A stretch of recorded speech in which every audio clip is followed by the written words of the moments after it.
Welcome to the Ordinary Council meeting for the Alpine Shire Council. Just a housekeeping rule, if you wouldn't mind, if you do have a mobile device or phone or one of those things that goes beep, could you just put it onto silent or turn it off, please?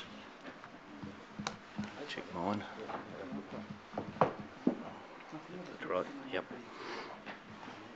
And also welcome those who might be following us on YouTube this evening from the comfort of their lounge chairs. Item 1, recording and live streaming of council meetings. Mr. Bird? All council meetings are filmed with both video and audio being recorded. Audio is captured from the entire room and video is focused on the councillors and the officers. By speaking during question time or at any time during the meeting, you consent to your voice and any comments you make being recorded. In common with all narrative during council meetings, verbal responses to congratulations, obituaries and questions on agenda items will not be recorded in the written minutes. The reason behind recording council meetings is to hold us more accountable to our community by having as accurate as recording of meetings as possible, and also to improve the transparency on decision making for all those that are unable to attend in person. The full meeting is being streamed live on Council's YouTube channel and accordingly will be available at the same location immediately after the meeting. Thank you.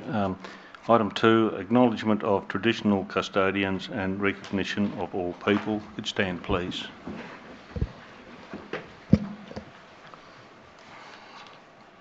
The Alpine Shire Council acknowledges the traditional owners of the land we are now on. We also acknowledge those people who have contributed to the rich fabric of our community and strive to make wise decisions that will improve the quality of life for all. Thank you.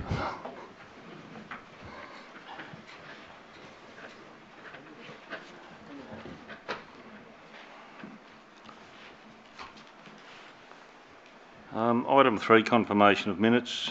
3.1, Ordinary Council meeting on the 6th of August. Could I have a mover and a seconder, please? Councillor Knapstein. Second. Councillor Roper. Thank you, Councillor Roper. Any discussion? All those in favour? Carried. Apologies. Councillor Keeble is an apology this evening. Item 5, obituaries and congratulations. From my left, Councillor Pearce. Yes, thanks, Mr. Mayor. I've got one here for a lovely guy that passed away last week, former Deputy Prime Minister, and lived up at Mudgegonga on his farm up there. Had the great honour of meeting him through this job. It could be as Mayor down at the Myrtleford Rodeo or just anywhere around the place. Great man, love of life, and well done, Tim. Proud to have him as one of our constituents. Thank you. Councillor Nicholas. I'd like to mention the passing of Don Downey. I know I didn't do any work with him, but he was a very welcoming man when I was bright-eyed and bushy-tailed and turned up at Mount Hotham in the 1980s. He was one of the first locals I met, and he was just lovely and really supportive, and it's a great loss to the community, I believe. I also had 2 congratulations, but I'm happy to come back to those. No? Okay. Go ahead. I'd like to congratulate Dickens Real Estate and the Bright P12 College for setting up some recycling, and I meant to bring in a sample, but milk bottle tops. Those tops are going to a manufacturing facility in... sorry, I thought you were waving at me, Mary. In Albury, I think it is, and they make prostheses for youngsters who have lost arms and legs in war-torn countries. And they look fabulous, those prostheses. And I'd also like to congratulate 2 local girls, India Fletcher and Charlotte Kaling, who have been participating with the Department of Environment, Land and Water, or DELP, I can't remember what it's called, planning, and talking to groups about climate change and how important it is that we start getting on top of it right now, that it's almost too late. So they are taking time off school and they're putting in a lot of personal effort to make that happen. They're also driving the climate change strike on the 20th of September in Bright. and they've been invited to address councillors at a briefing session when it's convenient for them. I'd like to mention the passing of a great local Myrtleford man who was also a councillor on the Myrtleford Council for many years, from 1978 to 1994, Mr. Ray Murtagh. For those that know, Ray was a great contributor to the community in Myrtleford and surrounds. He was an absolute character. Dare I say it, his nickname was Darky. I don't know why, but that's what we all referred to him as. And I was at his funeral today. It was just a beautiful service with all his children, grandchildren, great-grandchildren, very well respected in our community, called a spade, and if he didn't agree with you, he would tell you and ask you your reasons. So, a sad loss to our community, but a terrific contributor, as so many people here in our community are. Councillor Forsyth. Thank you. I've got a congratulations tonight. It's probably currently happening in Canberra at the moment. The local pharmacy here is actually owned by a gentleman called Bruce Robertson, who hails from Wangaratta. Tonight he's being awarded a life membership of the Pharmacy Guild of Australia for his advocacy as an advocate and a champion for rural pharmacy, and I think it was very well deserved. Councillor Roper. Similarly to my learned colleague at the end of the table, Councillor Pearce, Tim Fisher, had quite a bit to do with him with the first iteration of trying to get Mount Buffalo reopened again. So he was a huge or staunch supporter of Mount Buffalo Chalet. So we still have the same problem trying to get it open, but it's a pity that a champion for that process. The second one is, I'm actually supposed to be at my stepdaughter's 18th birthday this evening, so I apologise to you, Henrietta, and to all those other VCE students out there. Good luck with what I think is referred to as Death Week 1, because there's that many sacks that are on, and there's not much of this year left. It's slipping away pretty quickly, and I think by this time next year, Council will be in caretaker mode around about this meeting, and there will be council elections next year. And if anyone out there or in here is interested in becoming a councillor, put your hand up. Yeah. Oh, I'm going. Councillor Napstein. I'd just like to congratulate Harrietville Primary School. I went there on Friday. They were installing the launching of their 3 flagpoles. They have the Australian flag, the Aboriginal flag and the Torres Strait Islander flags, and the Bush Kinder is just another thing that just inspires me. They're wonderful kids out there. And also the Bright Art Gallery for another successful cafe culture night, which was well attended, and congratulations, they're moving ahead. Thank you. Thank you. Item 6, declarations by councillors of conflict of interest. Neil.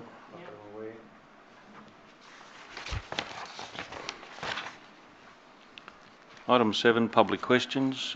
Questions on notice will be limited to 2 questions per person.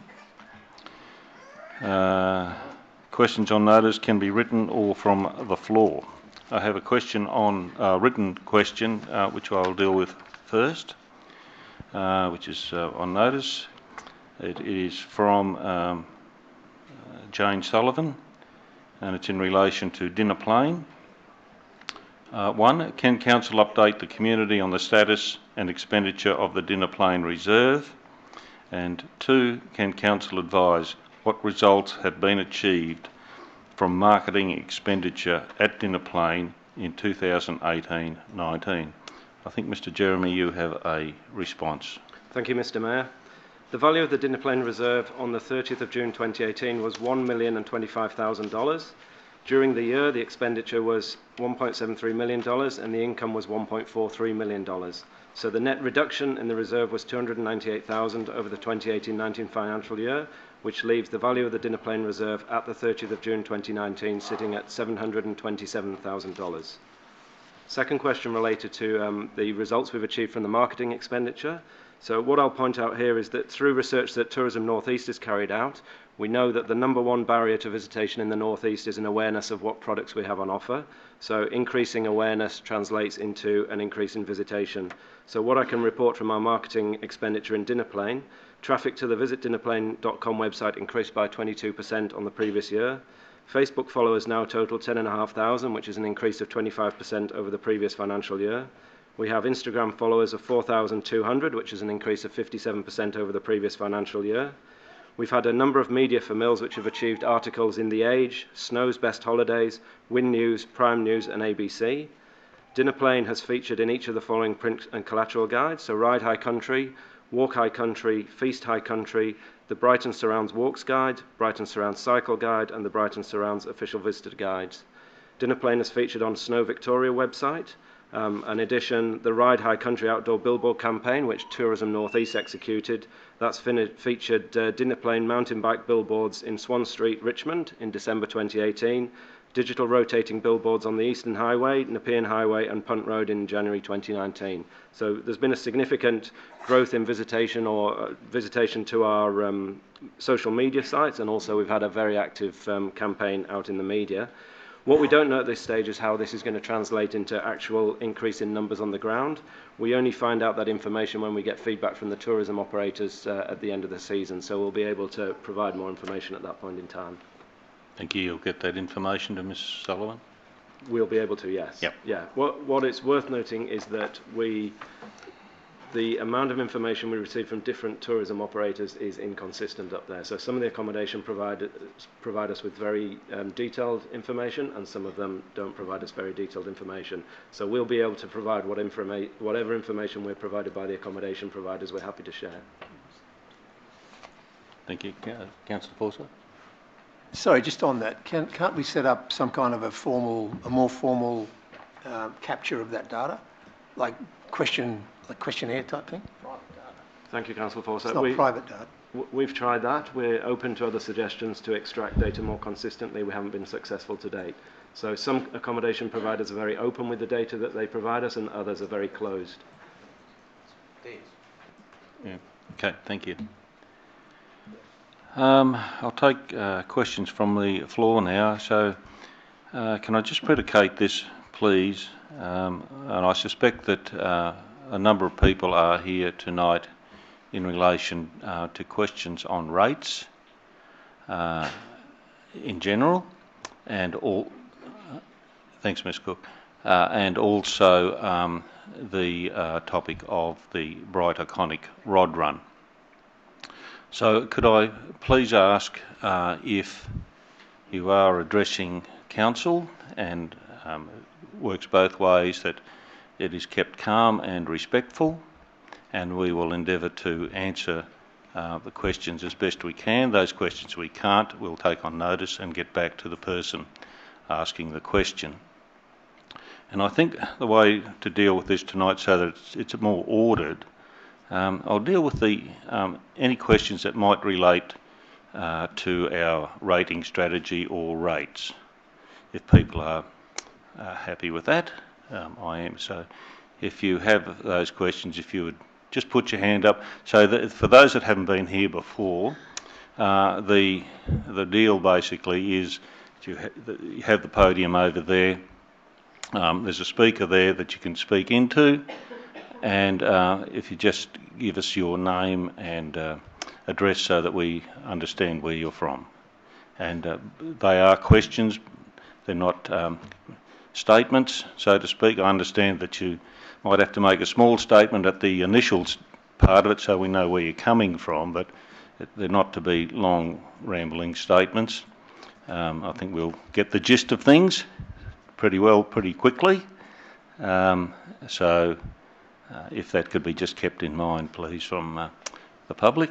So I think a gentleman down the back half had his hand up there. Thank you, sir.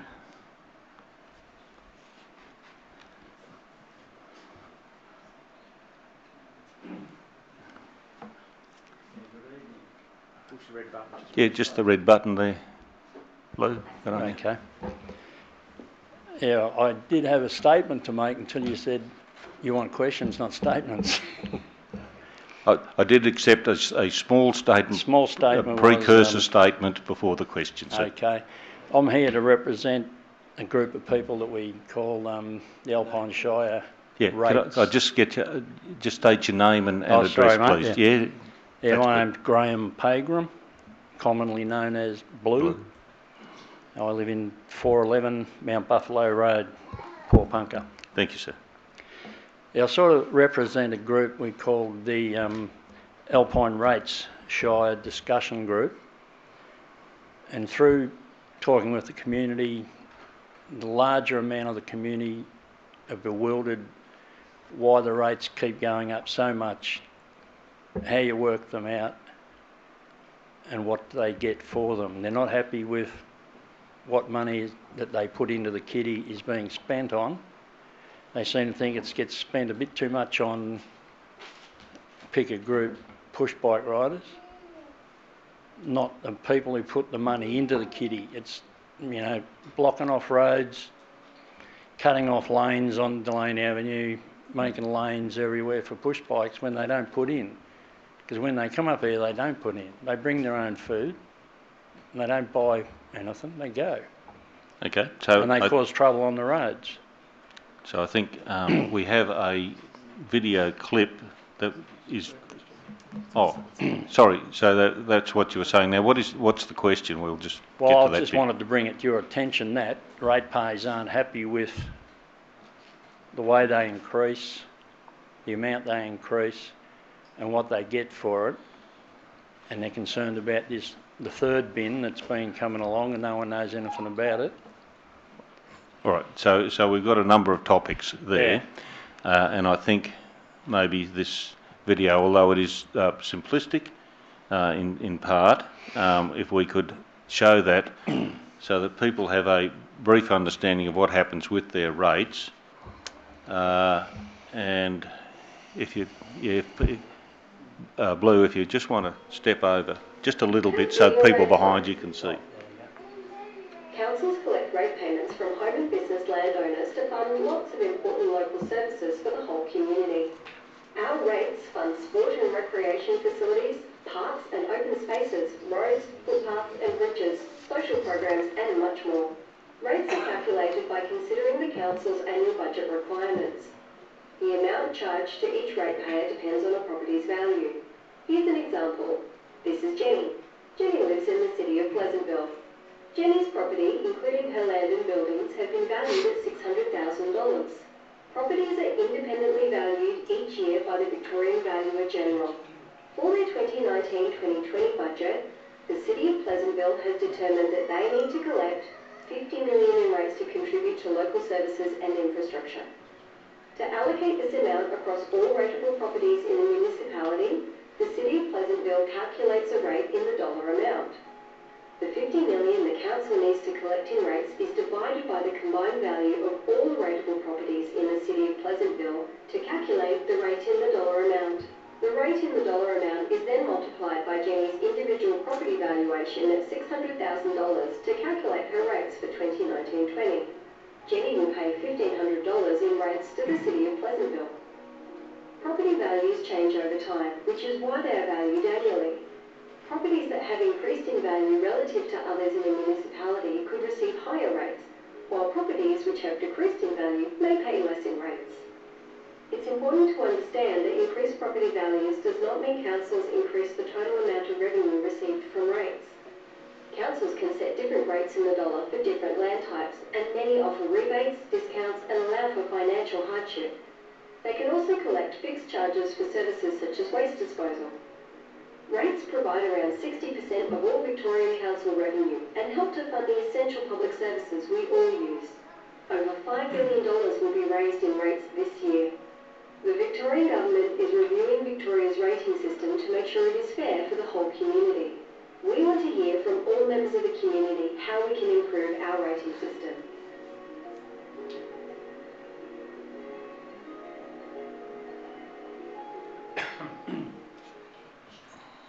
What do you think, Blue? Well, I've seen it, I've heard it all before. And, well, to make it a bit personal, my rates have gone up by double in 10 years. I know the value of my house hasn't. It's still the same as it was 10 years ago.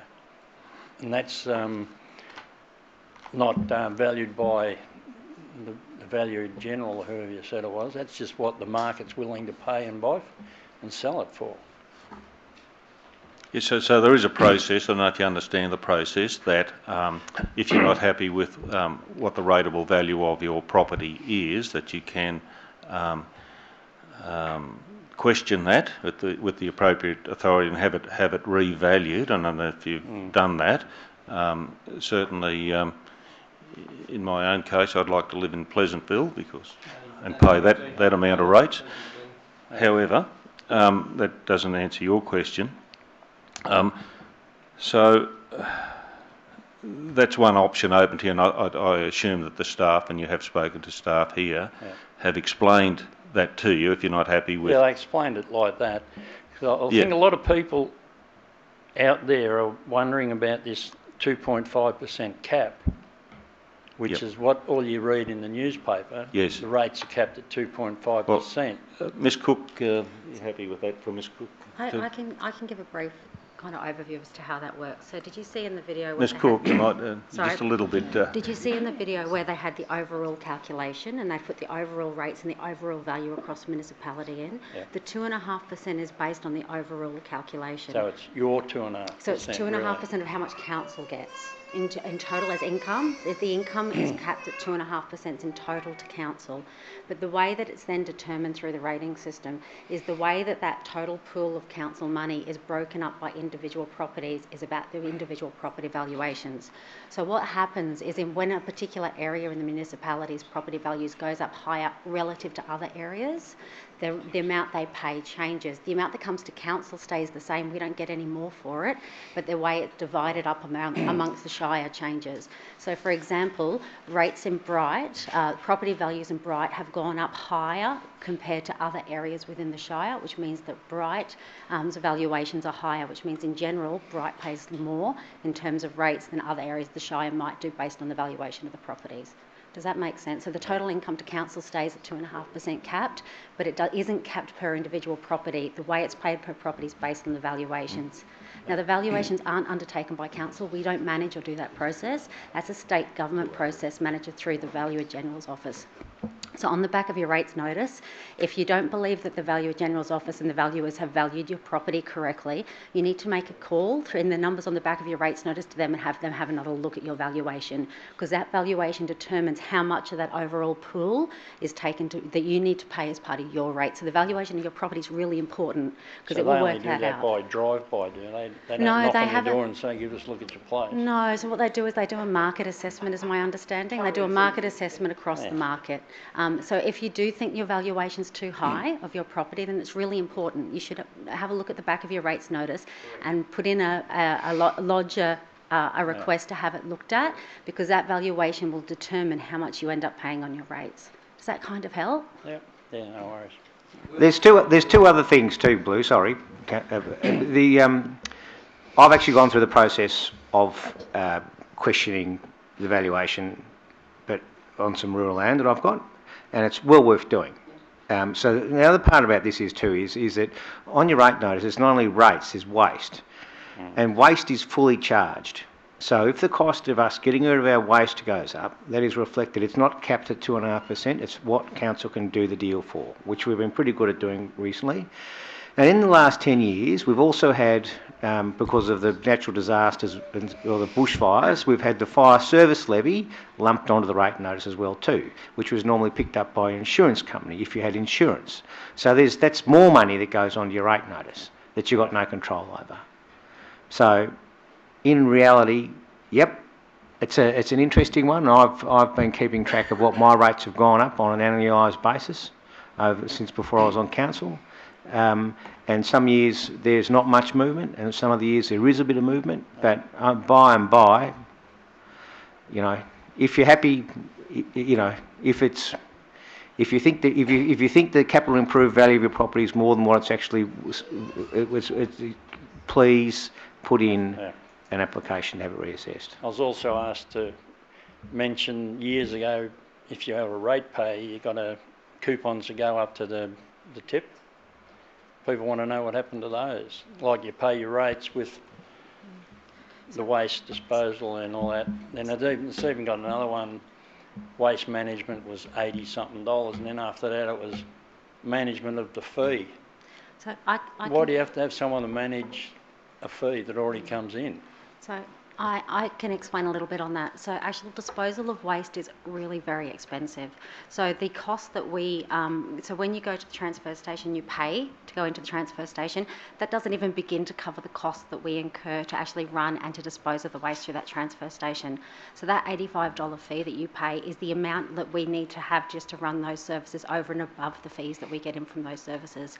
So if we were to open the transfer stations up to be free, we could potentially do that. Then we will have to cover all of it through those waste management charges that you currently have on your weights. So we'd have to decide if we wanted everybody to pay an increased amount by a significant amount to charge less at the actual gates of the transfer station. Unfortunately, the cost of disposal of waste is a significant cost that we have to bear as a community, and it's not something that's free for us to run. It's not free for us to dispose of. So we actually have to pay. Sell all the scrap metal and that though? So scrap is the only goods that we get into the transfer station that we could potentially sell, but we still have to hire a contractor to come and pick up the scrap. I've been asked to mention is obviously the alcohol bans, and a lot of people are worried that it's going to upset. Okay, the so viability I of think restaurants, so that will come someone else is going to into bring that up for some sure. some further questions from the floor. No worries. That'll be a segue into that, Okay. Lou. I'm quite That's sure all right. that's going Thanks to for the opportunity. coming. Thank you. Thanks very much. Are there any more questions in relation to the rates per se? Okay. Thank you. So we'll go on to other questions from the floor, and we will deal with the notice that was in the paper about the restriction of alcohol during the Rod Run in November. The gentleman up the back has his hand up, sir. Thank you, councillors, for the opportunity. My name's Kieran Ryan, 15 Claret Court in Bright. The question is, councillors, do you propose extending this proposed ban on all events, or is it just for the Rod Run? That's the question, and a very brief statement. I come before you as one who's had many, many years managing public events in local government, in state government, and as a private operator. At one stage, I was a ministerial advisor where questions like this came up all the time. I'm going to suggest to you that the process that brought this issue to your attention is well-meaning, but in my opinion, deeply flawed. I'd actually call it a dumb policy, and I don't mean to be disrespectful. The reason it's dumb is that it won't achieve your policy objectives. If you try and ban drinking in public for this event or any event, what will happen? I guarantee that people will continue to drink, but they will be angry drinkers. And if you combine anger and alcohol, you will change the nature of the event, and the likelihood of antisocial activities will increase. So you have advice, maybe from risk management, the new industry to protect us, keep us safe, which is an industry that's gone berserk. It will end up doing the opposite for which it is intended. You will have more misappropriation of public goods, you will have antisocial behaviour as a direct result of trying to ban public drinking. My final comment, because you've got a big night, is the event that I've witnessed over the years I've been here is extraordinary. And I've invited people from Melbourne to come up and witness what I see, which is family groups car enthusiasts sitting back, watching the world go by, interrelating and having a good time. The incidence of harm or misbehaviour, in my observation, has been minimal. And the final issue that I want to raise is, what facts are we basing this on? The incidence of poor behaviour in this event compared to other events. And granted that this is one of the biggest events we have, realistically, the problems that do arise are better policed by the staff that we do have, rather than using more staff to try and manage what is going to be unmanageable. Thank you very much for your time. Thank you, Mr. Ryan, and I acknowledge your expertise in the area.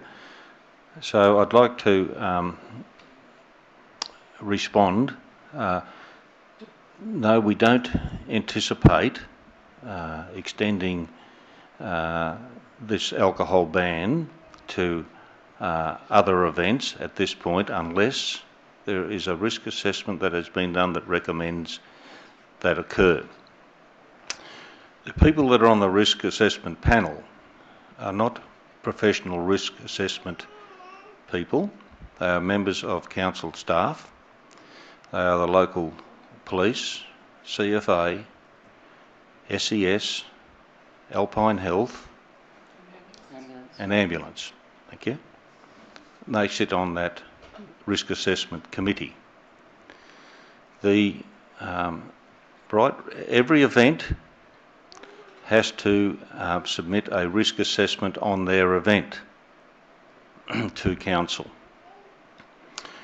And I can say, in all honesty, that we have been, as a council, we have been remiss in not expecting better risk assessments to be done on those events. This was pointed out to us by our local police inspector from Wangaratta, whose job it is for public safety. So we have made a better risk assessment chart as per the guidelines, and we have a panel that assess that risk. In relation to the Rod Run, the Rod Run committee identified that there should be no alcohol consumed in Ireland Street, and that was conveyed back to the Risk Assessment Committee. So one of the problems with that is, and it was accepted, is that you then push that those people consuming alcohol into other parts of the town, which makes it more difficult to police. So the decision was made to ban alcohol for that event over a certain period of time. The police have the duty of care for the public safety. I've spoken at length to the local senior sergeant, whose job it is to ensure that that occurs, and every year the Rod Run has taken place. There have been extra police, whether it be foot patrol, mobile patrol or highway patrol, come to the area to assist in policing that event. This is what this event is one of the major events in the Alpine Shire, and certainly one of the major events in Bright. So we're very cognizant of the fact we don't want to lose this event. However, we do need our first and foremost concern is for public safety. The decision was not made purely on alcohol. The decision was made in relation to emergency service access to certain parts of the town. So it not only relates to the Rod Run event, it also relates to other large events that take place in our area. So there have been instances where police and other emergency services officers have been restricted or threatened by alcohol affected people. So they haven't been able to do their job. I'm not saying they're drunks. There's a difference between a drunk and an alcohol affected or drug affected person, as you would know and as I know from my former profession. So we have that duty and that obligation to keep people safe. We don't believe that there will be a decrease of people coming to this town to watch or view the Rod Run. Some of those people who choose not to come because they can't consume alcohol, then I don't know whether we need to have them here. And that might be a bit rough for some people for me to say, but that's the truth as far as I'm concerned. Some of the people that simply sit out on the roadsides and in the central business district and park their utes there or whatever vehicle they have for the day and consume alcohol, which they've probably bought from Dan Murphy's in Dandenong or somewhere. Speculation, thank you, Councillor. I found not necessarily are the ones that are willing to pay the money to go through the gate, support the event, pay their few dollars and go and have a look at the cars there. They're more than happy to sit in the street, drink alcohol and watch the cars go around the circuit time and time again. They're not necessarily contributing. They do contribute, yes, they do buy bits and pieces, but they're not contributing to the event. Labelling, is it? No, I don't think so. All right, whatever you like. And I met with a group of businessmen last night at a special sort of meeting that they wanted to. They were going to come here tonight, but they thought we'd best meet elsewhere. But my view with the Rod Run, and I truly commend the committee that are on that Rod Run, they have been doing it tirelessly for years and years and years. And they are getting tired. And I'm just wondering how many people, either in this room tonight or those keyboard warriors that I've seen on Facebook, have actually volunteered to be on that committee and help run that very important event, instead of making criticisms about the event. These people on that committee need help. If there are professional people in this room even that could assist those people in running that event. Council gives that event $48,000 a year, bigger than nearly any other event in this shire, and some would say to the detriment of other events in this shire. But we believe it does bring people to the shire. It creates jobs in either the accommodation side of things or directly in the shops. We're not saying it's not going to affect any licensed premises. They operate as normal. There is alcohol available under licence at Pioneer Park, where you can buy your beer or your wine, whatever they're selling there on the day. So it's not a blanket restriction on alcohol. You can go to the hotel, you can go to the restaurant, to the wine bar, whatever it might be, and have your glass of wine, glass of beer, whatever you want to do. But there's a risk assessment that has come from the Risk Assessment Committee to say that we will have difficulty in accessing a person or a group of persons should an event occur. So the best way is, we believe, is to ban alcohol from that area.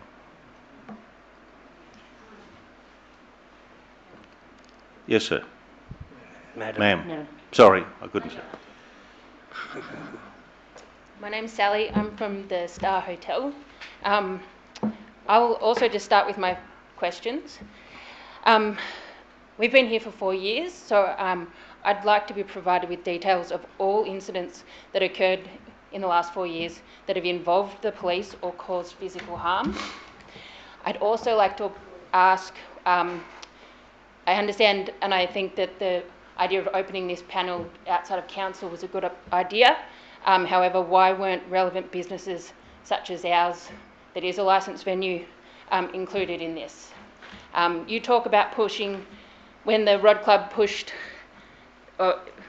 brought the liquor ban in Island Street to push the effects of alcohol into other areas. You're pushing undue pressure onto our business. Yes, we run under our licence condition, but we have a small team of staff that we employ all year round and a limited capacity to serve people within our hotel. And I think that that's going to create more issues than you can imagine.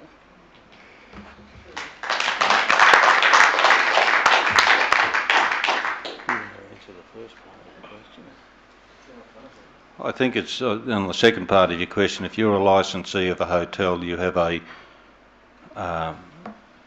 duty under law to run your hotel as per your licence. If you are going to have more patrons in there, good luck. That's a good thing. No. Well, you have a capacity on your licence to have so many people in there, so it's a good opportunity for someone else to get a job, and or a licensed person to yes, I am listening to you.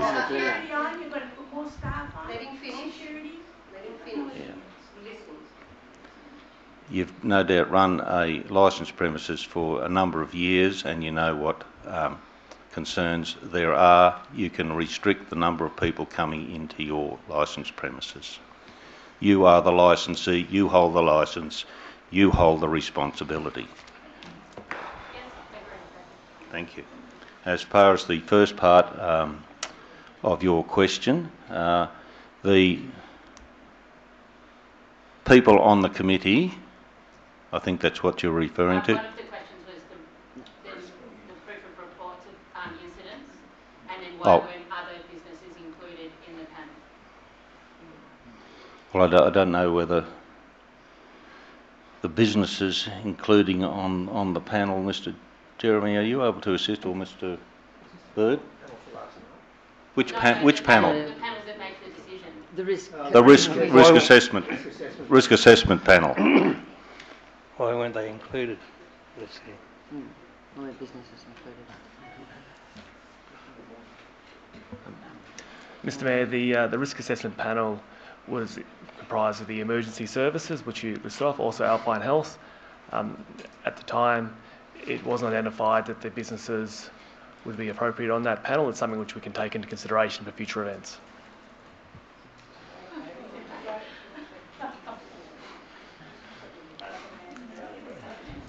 In relation to your second question about numbers, I would suggest that you perhaps speak to the police. But in relation to policing,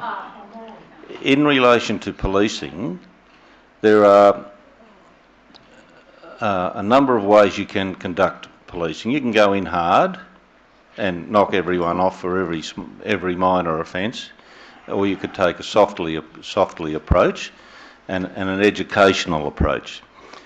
Now, I spoke at length to Senior Sergeant Incole today, and just to reconfirm what he told me previously. So we always have extra police here. There are a number of arrests during events because of alcohol-related things. But the police's approach, I'm assured, will be in the first few days an educational approach to inform people that, you know, this is now a dry area, so to speak, and, you know, you'll have to put that back in your car or take it back to your hotel room, or just don't consume it in this area. So that, I think, is a practical thing to do. But should people continue to breach the local bylaw, so it is not a criminal offence that we're talking about here, it's a bylaw, then if it continues into you know, day 3 or 4, whatever it might be, then they may issue some penalty notices to those who breach the bylaw. They're not going to be coming in heavy-handed. That would be a terrible PR thing for the police. And they want to work with us. It was some years ago that they said that we should be not having alcohol at all on some of these events, and we did push back on that, but we didn't have a risk assessment committee at that point. Now we have, and we have other independent people who are giving us that advice. So we have to heed that advice as well.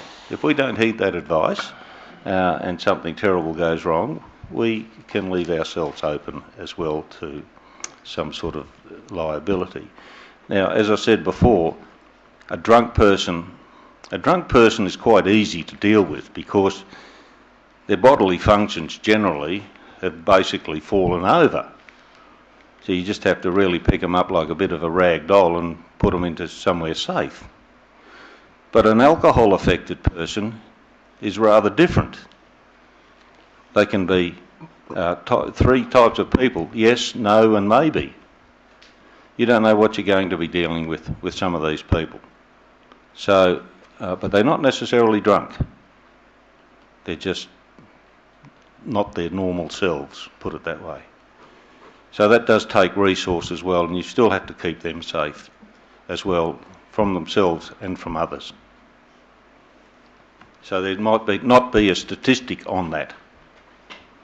It is simply a way of policing. Madam?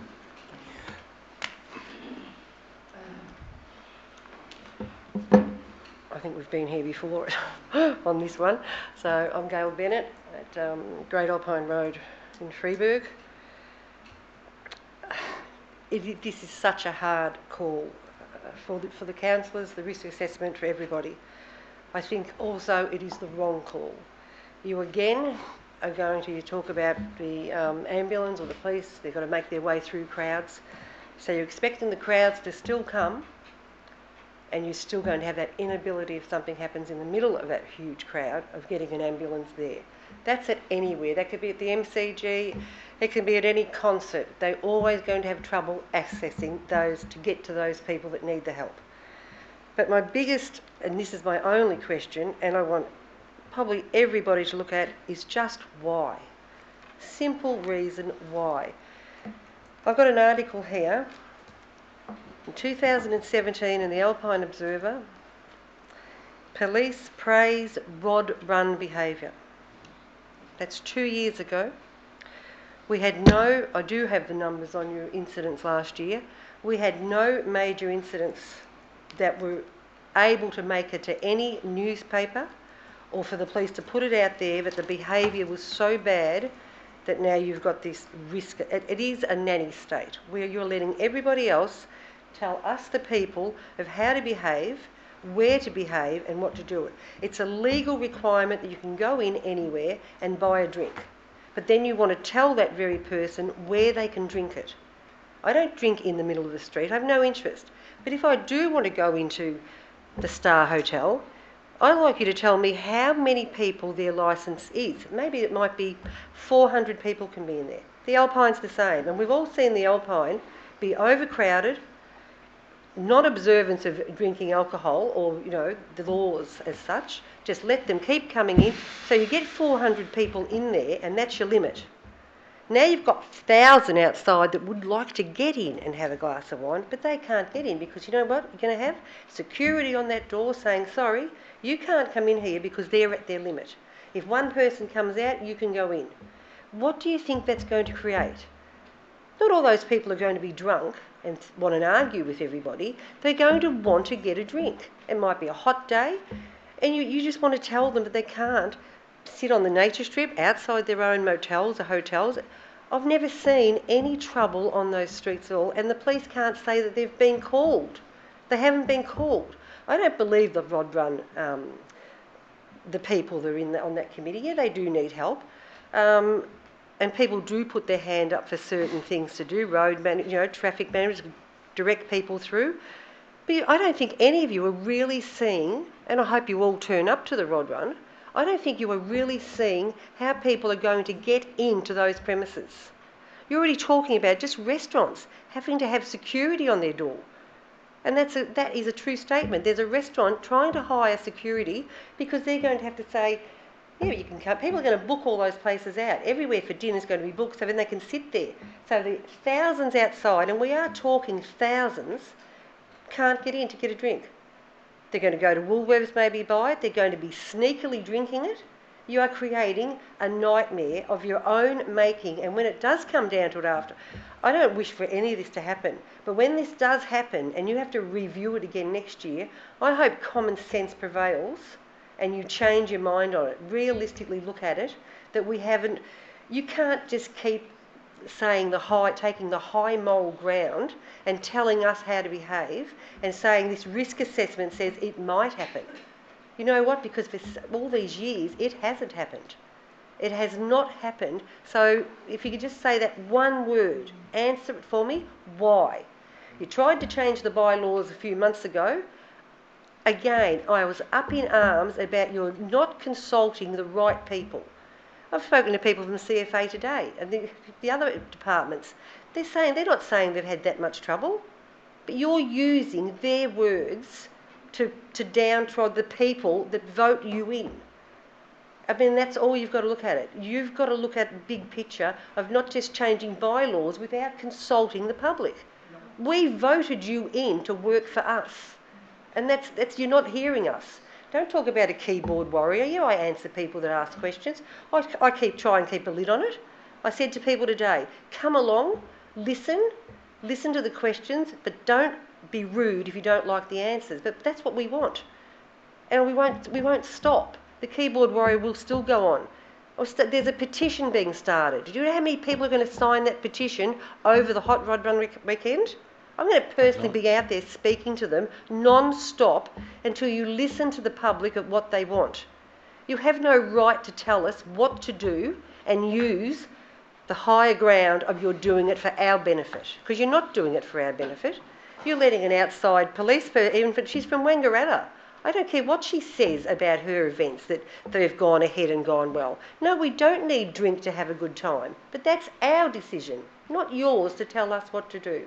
So if you say why, I'll back off at 100 miles an hour, but you have not come up all that, the risk assessment, ambulance getting up at the main street, it's not going to happen because the people are still going to be there. But more police, you bet your bottom dollar it's going to cost you more money for police because you're going to need it. Every establishment in this town is going to need some help to get them out or not let them in. And you've created it. You've created your own nightmare. Thank you. Thank you.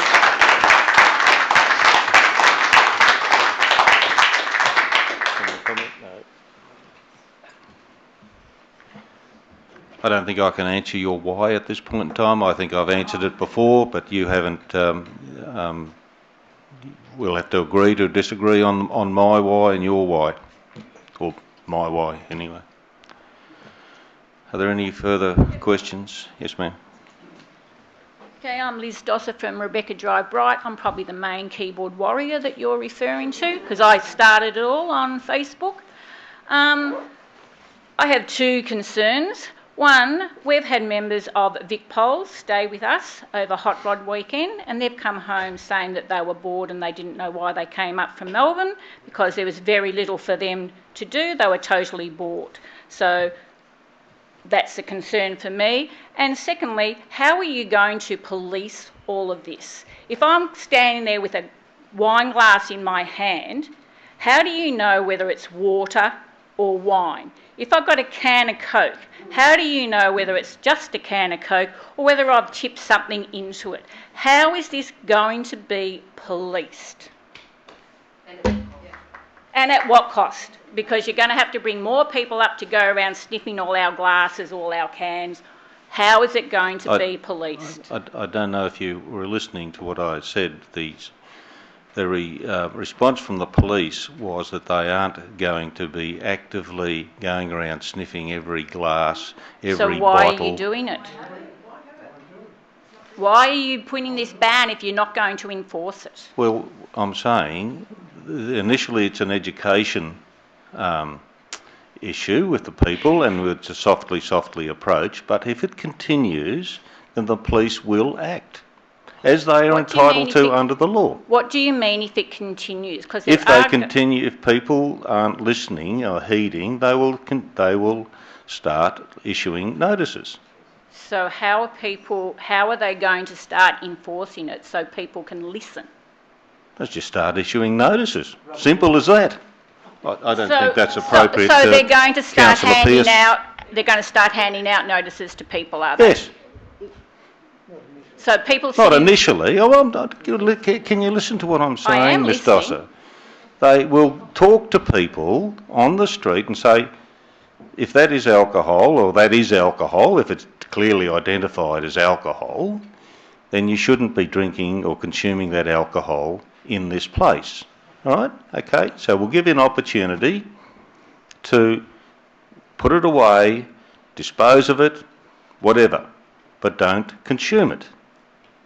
So if they come back the next day and the same people are there doing the same thing, well, what do you expect they're going to do? So they're going to remember from one day to the next the people. Yeah. I'm using that as an example. However, if people continue to flout the bylaw, then the police will start issuing notices. Yes. So it's people who are obviously walking around drinking alcohol are going to be the targets. That'll be up to the police members' discretion. Police members have got a discretionary power in these They matters. have, that's exactly right. But Right. I think you're unrealistic if you think that the police are going to be able to enforce this, and I think it's going to cause more problems in trying to enforce it than there are as it has been, because once again we're asking for evidence that there's problems and no one's presenting us with any statistics or evidence that there have been. Everyone keeps quoting the one incident that happened at the pub on a Friday night between locals, and people are citing that as a main incident, but it was between locals that could have happened any time. It just happened to happen on a Friday night of the Rod weekend. So we're asking, where is all the evidence, where are all the statistics to say that we are unsafe on this weekend? Thank you.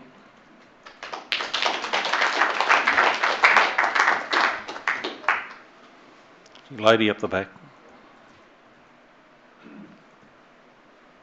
Hi, I'm Jacinta. I live on Gavin Street. Why is the ban area so large? Because I work in cleaning and know regulars who've come for so many years, and they set up their table and chairs on the nature strip because they have nowhere else to sit and view the spectacular cars that go by.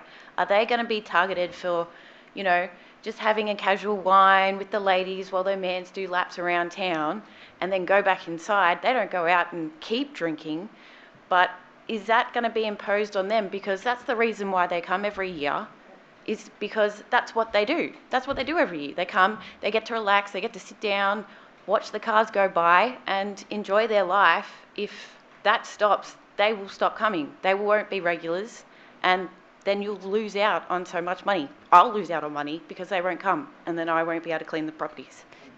So why does it have to be so large? I think you'll find police are practical people and they take a practical approach to these matters.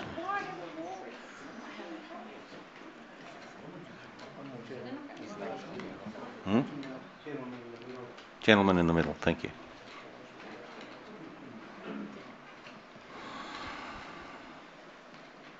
My name's Dylan Devitt. I'm here on representation from the Alpine Hotel in the middle of town.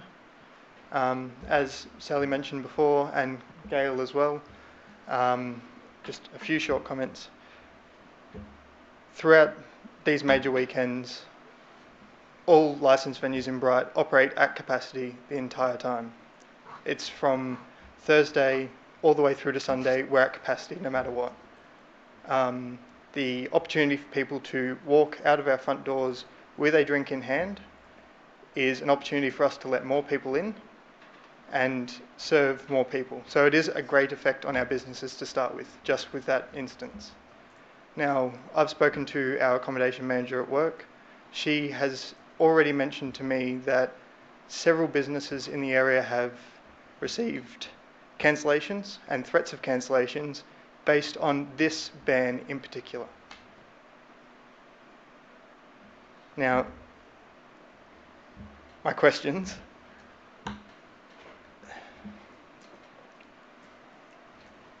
Who was consulted? Was it local businesses? Was it just your risk assessment panel when at the top of that notice that we got at work stated local businesses will not be affected by this policy? It specified licensed venues as well. Who was consulted when that statement was made? Because I can tell you now, it's going to affect us. We operate largely on takeaway, not alcohol, food.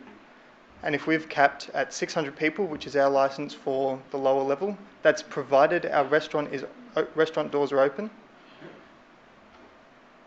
We cannot allow people to walk in to order food to take back to their accommodation, to take down to the park.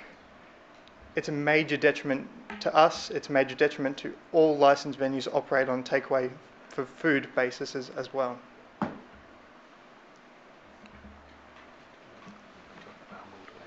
Yeah, okay. Mr. Jeremy, I think you might have...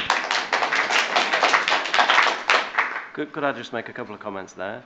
So the comment that you're referring to on the letter where it says no businesses, what that refers to is the alcohol restriction refers to the street. It's not an alcohol restriction on licensed premises or private property. So that's what that specific reference refers to. I actually came in before this ban was announced. I had a conversation with Hamish at the Alpine Hotel. We talked through the fact that we're proposing an alcohol ban, and I sought his input into that discussion. And Hamish did reference the fact that you made very significant sales over the counter during that weekend. He did not make any reference to the difficulties that you're bringing up in terms of your ability to manage over that weekend.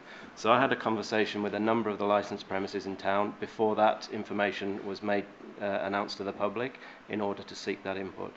So I think it's fair to say we did engage with the Alpine Hotel, we engaged with the manager at the time, Hamish, and had a conversation with him about that decision.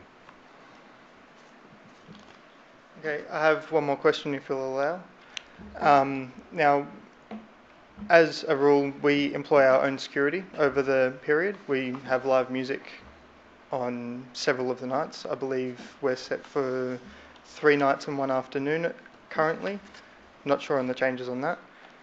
But as far as security goes, we can only employ so many security guards because beyond having, I think it's 6 security guards, it doesn't help us in any way other than the management of patrons.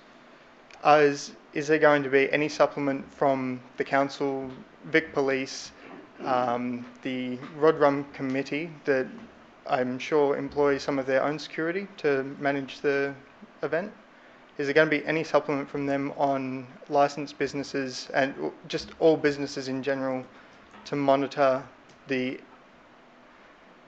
there's going to be aggression from these people that cannot get into these businesses? Are there going to be supplements for us to manage those people? Not that I'm aware of, and it'll be a matter for the police to look after public safety in a public place. So we are not subsidising the event any further than what we have, which is $48,000. And do we have any information on how many police officers are going to be present? No, I don't. That's an operational matter for the police to feel how many that they can get. I highly recommend they bring a lot more than last year.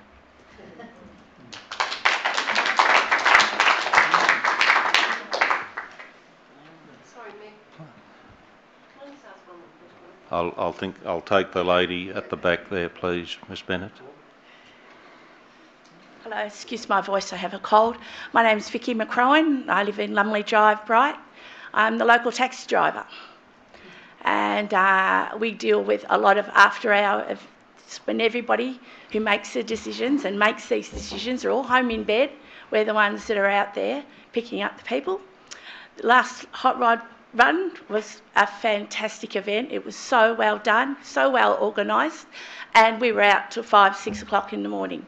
We went all night and not one bit of trouble. I'm a female driver. I've driven in Melbourne, down in Frankston for many years, and I know what problems are. And there was none of that here whatsoever. I was gobsmacked when I saw that this was coming. I thought, this is such a good event and it's so well run. No trouble after hours. After hours when you've gone home, after hours when the police have gone home, and believe me, they are not out all night. We are. And we deal with these people. People were spread out along Delaney and around. They sit, they have their drinks, they go back inside. Now you're bringing everybody into town to have a drink. It's just, I just can't understand the logic. You're going to cause trouble. You've got massive amounts of people in one spot. And when the police have gone home and the security gone home, we're going to be the ones left who are going to be fighting over the taxis, who are drunk, whatever. They're in a bad mood because they couldn't get into the pubs. They'll get it from Woolies or whatever. I just don't understand the logic. I wish someone could explain why you're bringing all these people into one spot. And you're not helping the hotels with security or everything. You're asking them to put more staff on. They can't afford to do that. You know, you can't just go, yeah, I'll put this person on. Yeah, you can work. I can't give you another job next week. You know, you've got to train these people. You have to do all these things. And I would like to know, when this committee was formed, is anybody in here on that committee? No. And you're making decisions. You're passing these laws. Why didn't they come and talk to the publicans? You said you spoke to Hamish. That's one person. Did you speak to anybody else? I had a conversation with the... Just a moment. Are you happy to answer that, I'm happy to answer Mr. that. Jeremy? I had a conversation with the manager of the Bright Brewery. I had a conversation with Sally, albeit it was a bit late because we weren't able to get hold of Sally. Yeah, so we tried the previous week, yeah. But what about everybody else? It's community. We talked to the BWS, the manager of the BWS, we talked to the IGA. Yeah. Yeah. And we talked to the licensed premises and we talked to the packaged So you liquor talked outlet. to them, or you told them this was going to happen? We informed them this was going to happen. You didn't ask them. You did not ask them. Yeah. That's what my point. And you've got to ask the community. You've got to ask the local people. The people, you're all saying here, yeah, we're going to do this, but you're not there. You're not hands-on where we are. We're the ones that have to deal with it. And you're telling us that we have to do this and we have to do that. It's not going to work, because you haven't thought about it from our point of view and what we have to deal with. And bringing this crowd into this small bit is going to be nothing but trouble, and I can assure you that. You want to make a comment? Sorry, Councillor Nicholas, make a comment. It's a question, really. The original proposal, suggestion was no alcohol in Island Street. Will that have the same effect? Because it's still bringing people to the main drinking areas, the Alpine, really. I think if it's just Island Street, all the people there are going to have a drink. But if you let the people who are down the road sit and have a drink, they're the ones who wave, go, hey, taxi, yeah, the 100th time I've been round the bend. They're the ones who give us a wave and a smile. You know, they'll come in and buy their drinks and their food, so they use the community, but they go back and they sit out there. So, maybe Island Street might be a good idea if we can compromise, but let all the others be. Can we get them to the Alpine to I'm sorry. Just a question on that one. When you say Island Street, would that be from Clock Tower roundabout to the roundabout near Bright Valley accommodation? I'm unsure of what the exact location there was. I just know Island Street. Because if that's defined, then the Alpine could support the ban on Island Street. No, there is no. I can assure the members of the public here that this council will not make any decisions in relation to this matter unless it goes before the risk committee for review. I think. So I'll just make one very brief statement. Years of experience speaking to you now. Good policies will only come if they're based on facts and research. That is totally lacking in this conversation tonight. Thank you.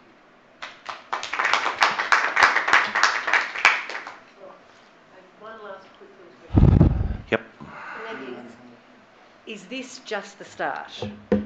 No. First off, we started. No. First off, we started on the drinking in the parks and everything, and we worked out that where that in the line in the sand, and now you've started on the hot rods. So next, I would say, would be brighter days. No, well, that's an assumption that is incorrect. Well, I think it's a fair assumption, Mr. Mayor. Well, Ms Bennett, that is your view. This council's view is that it will be taken on a case-by-case basis as per the risk assessment as I detailed earlier. So obviously, if we've listened to about the risk assessment, it's going to be the same for large events. Well, they'll be hand-picked events. We don't know that until it's done. A gentleman behind there. Yes, sir, you.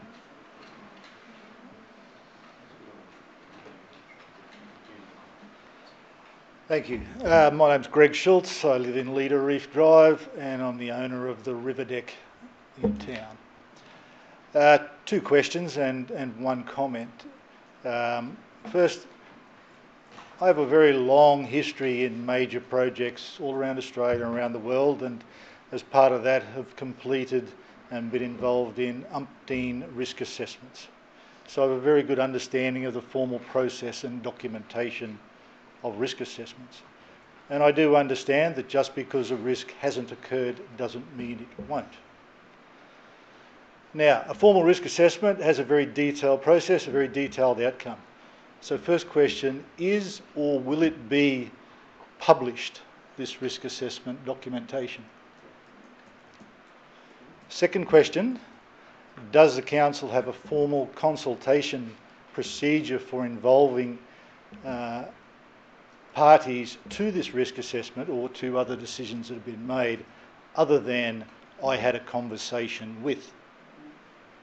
I am the owner of one of the larger licensed restaurants or licensed venues in town that is not a hotel or a takeaway. And I can assure you categorically, we were not consulted at all. We have a licensed venue for, I think, 180 people on Gavin Street. Will we be impacted? Yes. Were we consulted? No.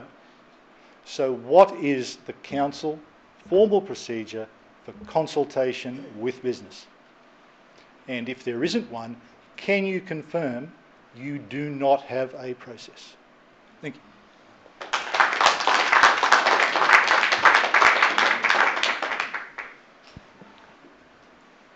You're right, Mr. Jeremy. Thank you, Mr. Mayor. If I could respond to just a couple of those. So the risk process that we followed, council has a risk template that's been provided to us by VicPol as an example.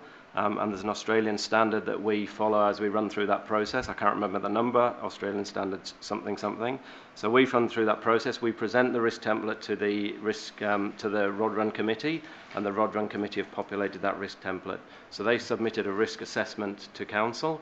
As has been mentioned by Mr. Mayor, they proposed an alcohol ban as part of their risk mitigation measures, and that was put forward to the risk assessment committee that went through a process of verifying for each of the risks that were identified, what was the mitigation that was proposed, what was the risk rating, and what was the outcome that was likely to occur from that. So there is a process that was followed. There's a risk assessment document that the Rod Run submitted to us. The risk assessment panel provided feedback to the Rod Run committee on their risk assessment documentation, which the Rod Run Committee then updated their documentation and submitted back to council.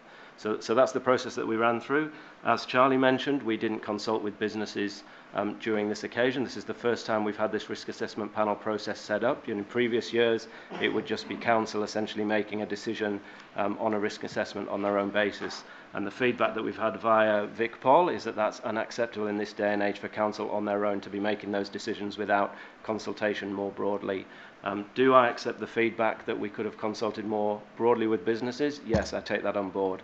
Like Charlie said, we're happy in the future to improve the process. We're happy to encourage and bring on board other people.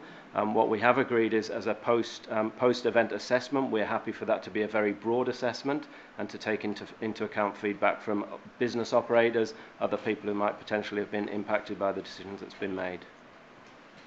With respect, my question was, is this going to be published?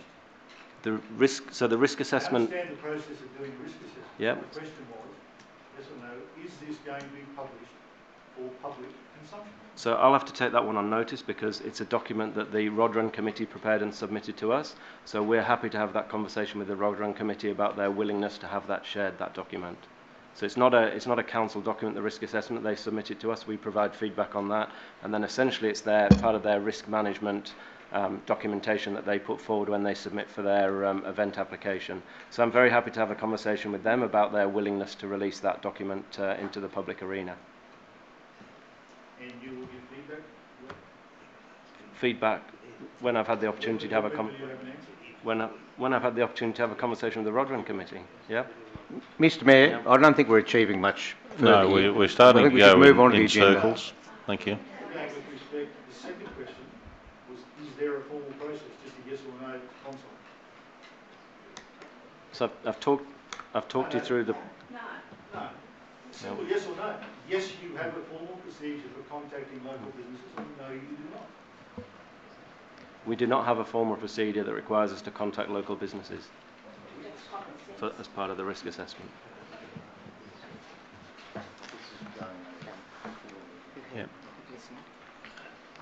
I'll accept one more question in relation to this matter. Madam. I was going to change the subject. Just to upset everyone. We still have the Oktoberfest. I understand it's still going ahead and well, there'll be a risk assessment done on that. My name's Lynn. I'm from Wood Street in Bright. My question is, you said it went to the Rod Run, they did a risk assessment.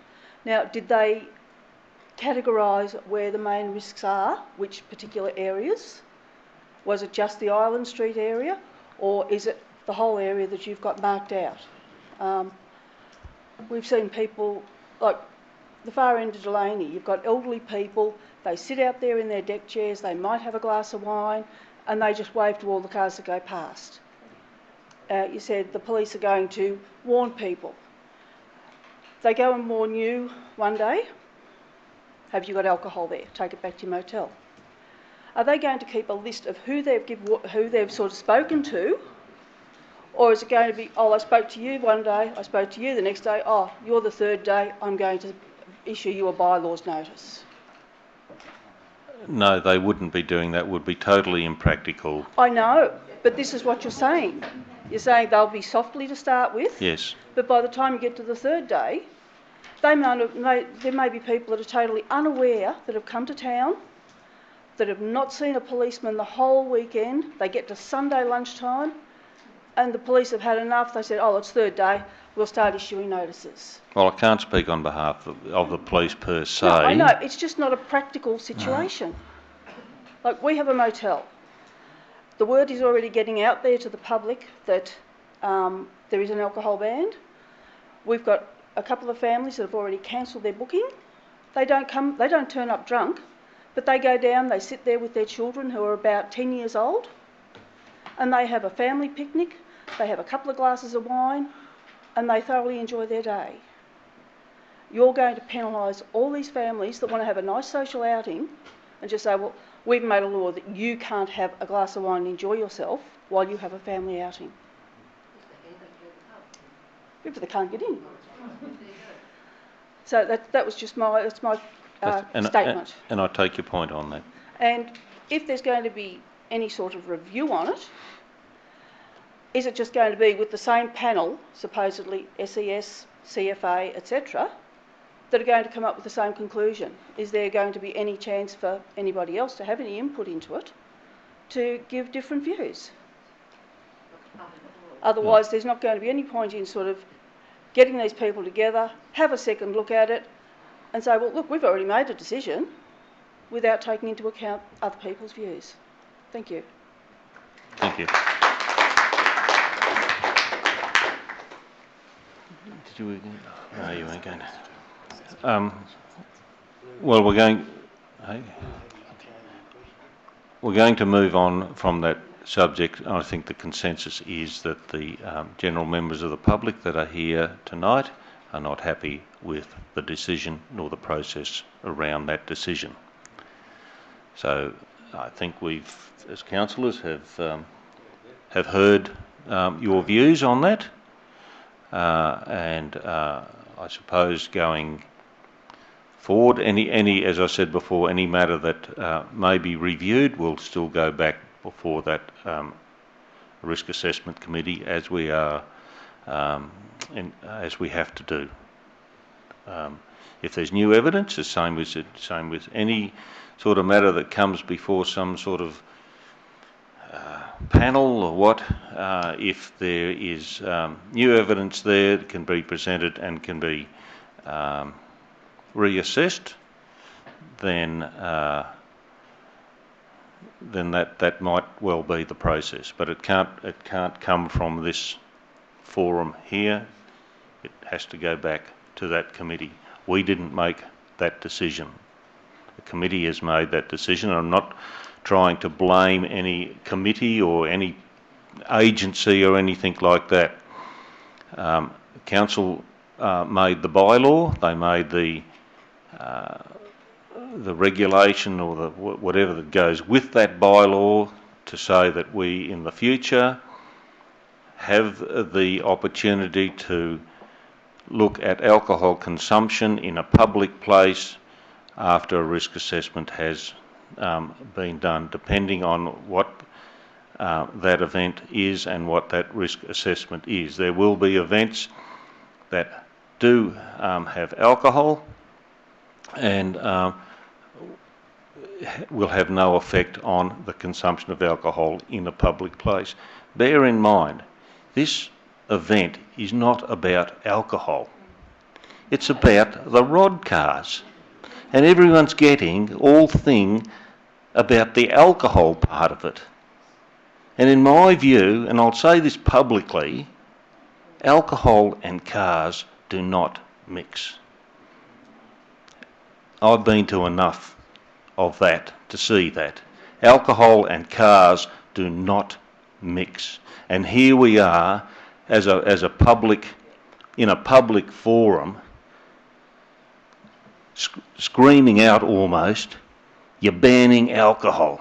It's not about alcohol, it's about the rod run, it's about those very expensive cars that are out there. And if people want to go there and look at the cars, let them go out and look at the cars, pay the money to get in the gate to look at the cars, and when they're in there, they can have an alcoholic drink in there and help support A, the rod run, and B, the football club that are running those venues as well.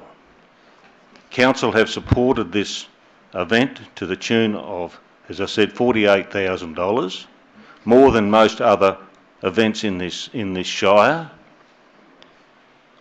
Alpine Shire last year brought in $326 million worth of visitor expenditure, 26% up on the year before.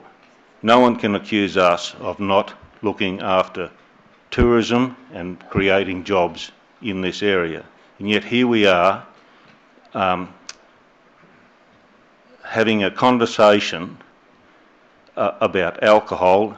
It was pointed to me from one of the business people last night that this is our point of difference in all the councils in Victoria that we have we're able to drink alcohol in the street on an event like this.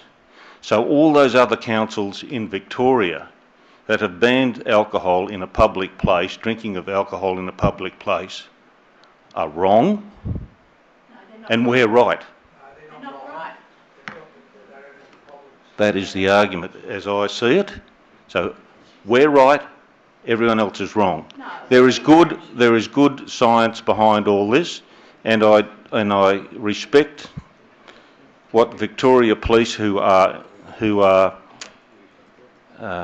under legislation told to look after our public and the public's well-being, in conjunction with all the other services. I think we're getting just a little bit too head up about this issue. I understand there may be more consultation. I can see that, but I think the reasons given by the committee are sound, and if there is to be a change, it will go back through the committee. I'm not taking any more commentary or questions on the issue now. Do we have anything from Upper Kiowa Valley Association tonight? Boring. Mary Pike, Secretary of the Upper Kiowa Valley Community Association. The community at large have a bit of a concern with traffic in the CBD area at the moment. 4 years ago, I think it's 4 years ago, when you revamped the CBD, there was a lot of discussion about parking in both Kiowa Crescent and Holland Street. The Kiowa Crescent resolved with angle parking on either side. There's an island at either end and double lines in the middle. Now, the double lines indicate that nobody should drive over them, okay? And currently, they are. And I would like to know if... Guilty. Yeah, well, you should feel guilty about it too. And I've had people in town approach people who are doing the wrong thing and tell them you're breaking the law, and they take no notice whatsoever. There must be some way in which we can prevent it happening, because, and I'd say largely, apart from Councillor Roper, a lot of them I think are visitors who are totally unaware of the arrangement. But I'd just like to ask, could Council please have a look if there is any other way in which we can prevent the traffic doing the wrong thing. That's all. Thank you. Thank you, Ms Pike. I blame the tourists for parking in my parking spot. Mr Jeremy, you'll take that on notice, I assume? Thank you, Mary. We'll look into it and I'll have a chat with you. It's a difficult one because there's the crossing at the other end of the street. So if you do a U-turn... No, there's no crossing at either end of the street. Yes, there is. No, pedestrian crossing. There is a pedestrian crossing. It's right on Kiowa Crescent. Are there any further questions? Or yes, thank you. Trish Cross from Mount Beauty, also on the Upper Kiowa Valley Community Association, but this question has nothing to do with that. A personal question. Mount Beauty Pool. Last year it was 5 weeks, nearly 6 weeks after opening date before it did open because of various works that had to be rectified before it was opened. And following the season last year, I put in a report, and I know a report was done by Brett Jordan and Hayley and what have you, and I've got a copy of that. The planning from that report, which was done in about June, maybe earlier, May, says all the project works and defects that were identified at that meeting were to be attended to in the off-season. Work has commenced, yes it has, that was back in May, and is planned to be completed in July. Now, from my casual observation walking around there, there still appears to be a few things that need to be done, and I guess the end question is the pool going to be ready and open in the first week of November as per normal? Hello. Or do I write to Brett and say? You have an update on the capital works there, Mr. Jeremy, or not? Yes, I can give you an update. So the teams I'm responsible for are capital projects and the maintenance team, both of whom have got work that they committed to deliver during the off-season. Yep. So the capital projects work is largely complete. The pool is ready for filling. We had a lint filter that was changed out that was in very poor condition. And that, of course, needs to be tested, but it can only be done when the pool is filled. So that capital works projects are well underway. There are a few maintenance items which still need to be progressed, but we're on top of those. The main one is the tiling in the showers. So the flooring in the showers is has been flagged to us as being very slippery, so that's the one significant item that we haven't progressed yet. Largely, though, the majority of the items are complete, and we're aware of the minor items that still need to be done. So from our point of view, maintenance capital projects, we're very confident this year, touch wood, of being in a very good position to support the opening date. So with only about 6 weeks to go, I mean, one would assume we should be filling the pool. The pool should be filled now because, you know, it's starting to warm up. That thermal mass of all that water would make it easier for them to test whatever the new bits that have gone in. I'm sorry, I don't have an actual date. The thing that was holding up the filling of the pool was the finalisation of the capital works project. So now that they're heading towards finalisation, we can look at filling the pool. But even though there's still a few things that appear to be needed, they will be done? Well, I have an undertaking that they'll be done. So Maybe I could have a conversation with you after the meeting to understand what are those items that you're seeing that you believe should be done to make sure we're aligned. Okay. Yep. Terrific. Thank you. The other thing that's currently happening is we have had an advertisement out for a seasonal pool coordinator as well. So fingers crossed we get a good ad. So fingers crossed we get a good person through that recruitment as well. Yeah, so we haven't definitely got anyone yet though. Oh, no, we're still on recruitment. Right. Okay, thanks. Thank you, Trish. Any further questions from the floor before we move on to general business or to business of council? There are none. Thank you. Presentation of reports by officers. Nothing from the Chief Executive Officer. Item 8.2.1, e-waste infrastructure upgrades. Mr. Jeremy. Oh, okay. Second. Moved Councillor Pearce and seconded Councillor Nicholas. Yep, it's all about getting rid of the e-waste and 298 grand from Sustainability Victoria and around 60 grand from Alpine Shire, and it's about keeping the e-waste out of our landfill. So it's pretty simple and it's there for everyone to read. Thank you, Councillor Nicholas. Nothing to add. Thank you. Any further comment? No. Those in favour? Carried. 8.3.1, the annual financial statement, performance statement.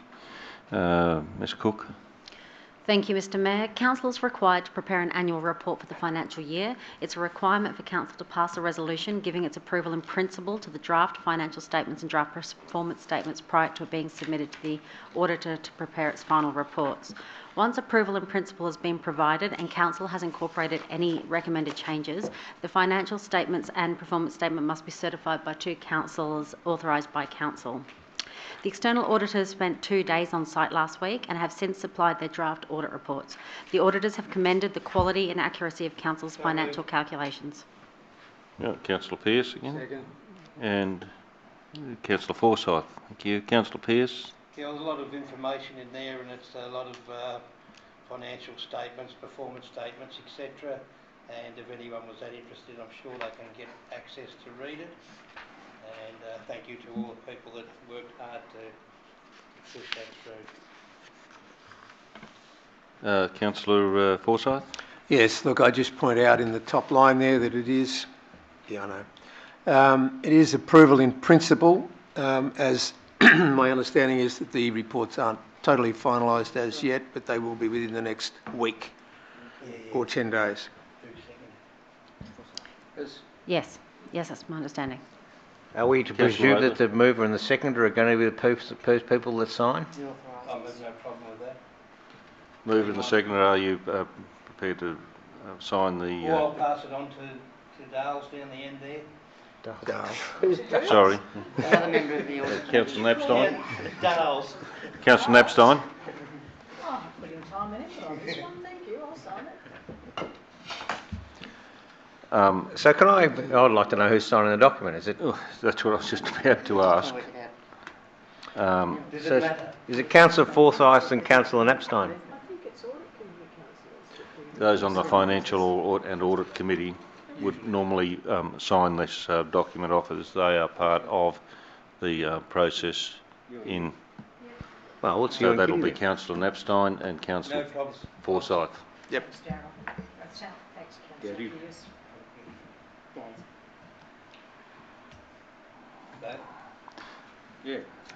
Any further comment?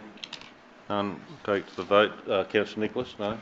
Yeah, I just wanted to actually reinforce the congratulations that we got from the auditor on the accuracy and thoroughness of the financial statements. I did sit on the audit committee for a number of years, and we nearly always had a significant number of things that we had to look at, and our accountant Warren Bennett has absolutely excelled this year, and all the other staff involved of course too, but congratulations. Take it to the vote. All those in favour? Carried.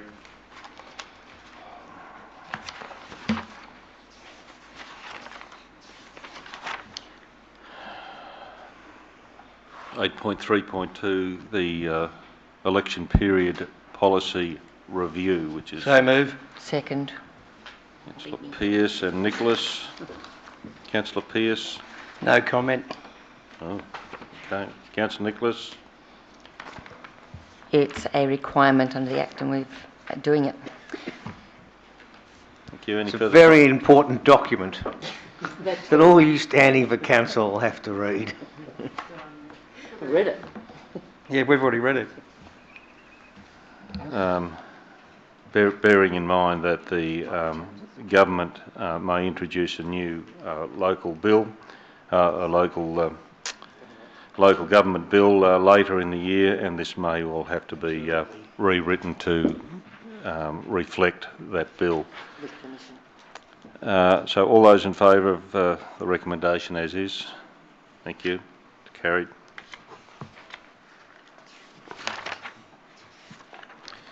Eight point 3.3 Audit Committee meeting. Thank you, Councillor Mr. Cook. Mayor. Ms. Cook. The purpose of this report is to present the minutes and recommendations of the Audit Committee meeting, which was held on the 26th of July 2019. Councillor Forsyth. A seconder, please. Councillor Napstein, thank you. Councillor Forsyth. Nothing to actually add to this, except for the fact that Sue Lebish is doing an excellent job as the chair of the Audit Committee.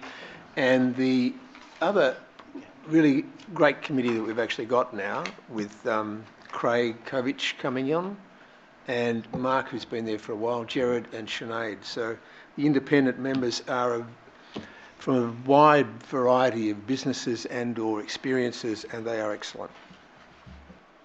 Good, thank you. Any further comment? I've got a question. Yep. Question? Question of Ms Cook, I think. It's about the VAGO report on local government performance reporting. And I guess I'd really like to see a copy of it, but... They're public documents. Yeah, I can okay. easily send you a link. I'll check it out. But the question is, did VAGO conclude that the reporting framework was worthwhile? Because we struggle with it a bit. Or not so much the framework, but having how we collect the data. Yes, so there have been some changes in the model for this year, but they're not significant. They did conclude that the level of compliance that council had to the framework was high, but councils, there is a move at the moment to increase public visibility as to the framework, and some of the requests include things like the data that goes into this framework, it goes into the Know Your Council website, so you can compare councils to each other with a range of strategic indicators, and how we advertise that in our website potentially, and how we make it more visible to our communities what the actual outcome of that work and that data is. Yeah. Thank you. No further comment? All those in favour? It's carried.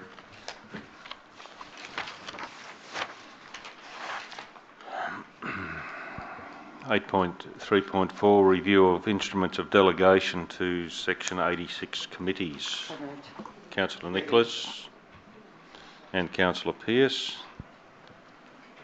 Councillor Nicholas. As it says in the papers, we have 2 committees that need special management systems to enable them to keep performing, and this is a way of supporting them.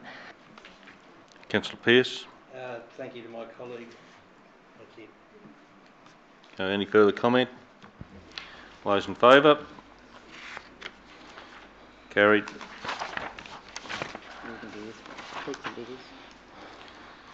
Oh no. 8.3.5. Paying attention, Mary? This is in relation to the Omnibus Planning Scheme Amendment C60.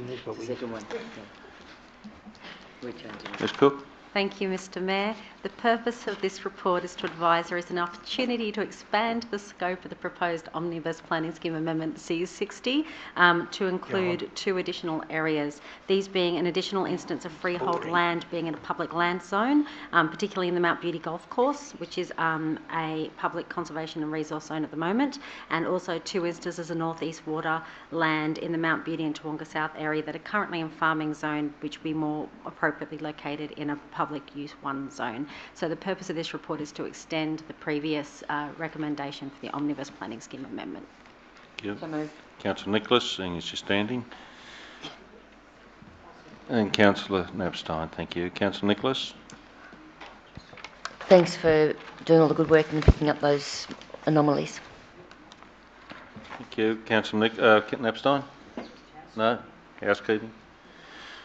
Any further comment?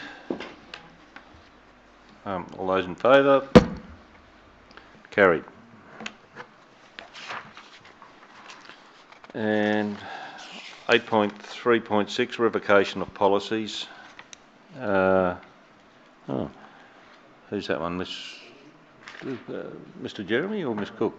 Ms Cook. Thank you, Mr Mayor. Council is in the process of undertaking a holistic review of its policies.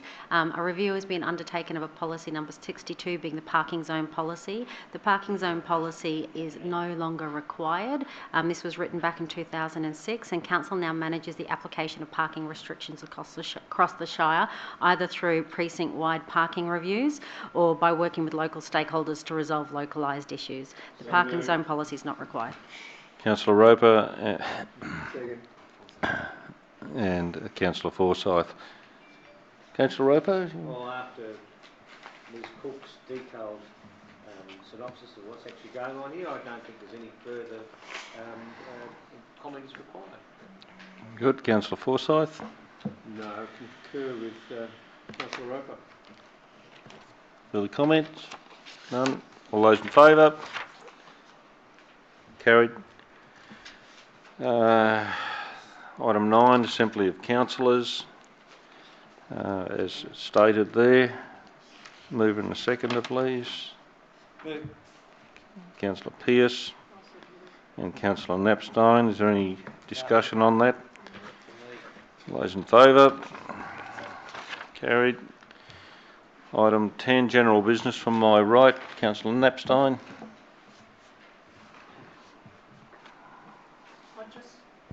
I'd just like to make a comment on the question time, and this is for you out there as well.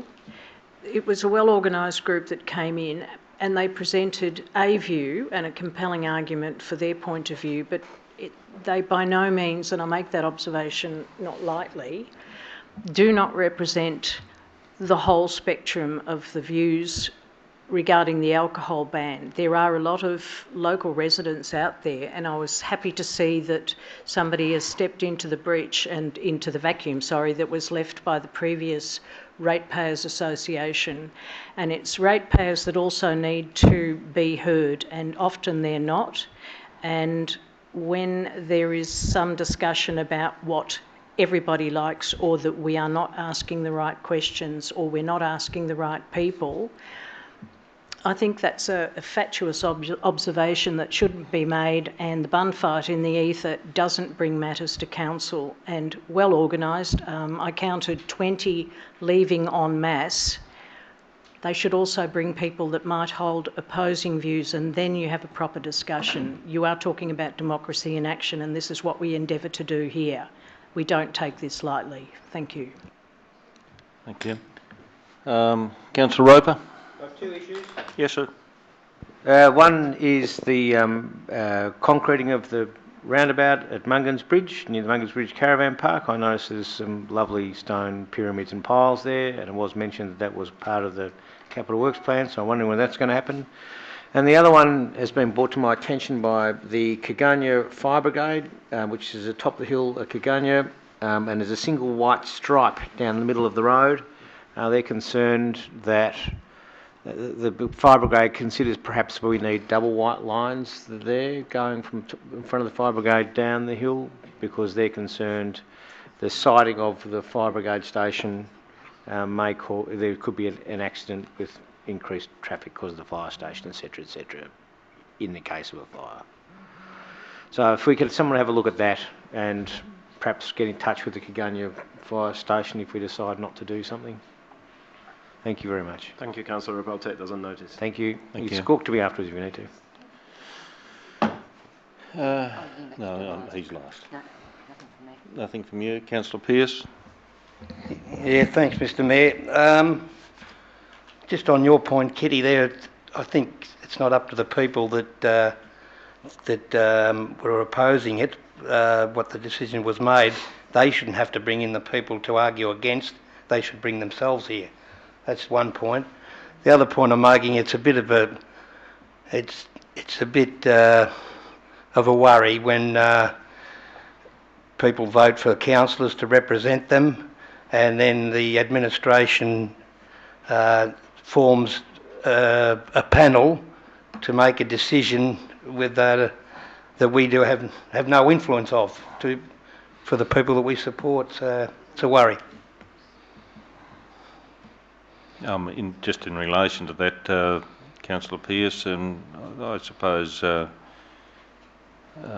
could be a motion from councillors to change policy, and that's where our role, I think, is. This matter was an operational decision. However, there is room to under our rules to put motions forward to be discussed amongst councillors should they want to change something. Here. Thanks. Who have I missed out? No one. Councillor Forsyth. Thank you. First, a comment just on Councillor Knapstein and Councillor Pearce. I think it's very fortunate, actually, that we live in the Alpine Shire where we can have this discussion tonight. If the council had decided when we brought in the local law not to ban alcohol, if we'd had the other decision to ban alcohol, then we'd be like every other shire in the state and it would not be a question. So I think this open discussion has been very healthy, and I just see a business opportunity for anybody who owns a property with a garden and along any of the streets. They can hire out deck chairs and people can have a drink in them because it's in a council permits. No, it's on private property, so it wouldn't make a difference. Anyway, that's not what I'd like. My main general business tonight is convoluted. It's to do with circular economy, it's to do with carbon footprint, it's to do with what we as a council actually do and how we do it, bearing in mind the current spate of proclamations being made by councils, by governments, by the AMA regarding our thoughts on climate change. Now, at the council here, in fact, we were at a meeting in Myrtleford only a week ago, which was adapting climate change into agriculture. And somebody asked the question of the Alpine Shire, what are you doing about it? Well, sorry, are we going to declare that it is a climate emergency or a climate crisis? And the mayor, in all honesty, got up and answered very properly, and he said, we do things. And that's what we do here in the Alpine Shire. If you get a chance to have a look around this building with all of the things that have been done in the refurb, you'll find that we've changed the air conditioning, we've decreased the amount of electricity that we're using. We've put in double glazing, there is solar panels, there is water storage. All of these things. We've decreased the fleet of cars that we have. We're a lot more efficient in what we do. And even to the planning permits, purchasing policy. The purchasing policy that we have here now actually looks at where we source those materials from. Are they sustainable materials? Where is the proximity of the suppliers? All of those things come into reducing our carbon footprint as a council. With that in mind, I would like to propose to my fellow councillors tonight a motion, and the motion is this, that the Alpine Shire Council recognises, supports, advocates for and adopts initiatives that will help address the effects of climate change. And that would be our public statement to anybody who is concerned. Do I have a seconder? Councillor Forsyth, I might just have to wait for our typist here to catch up.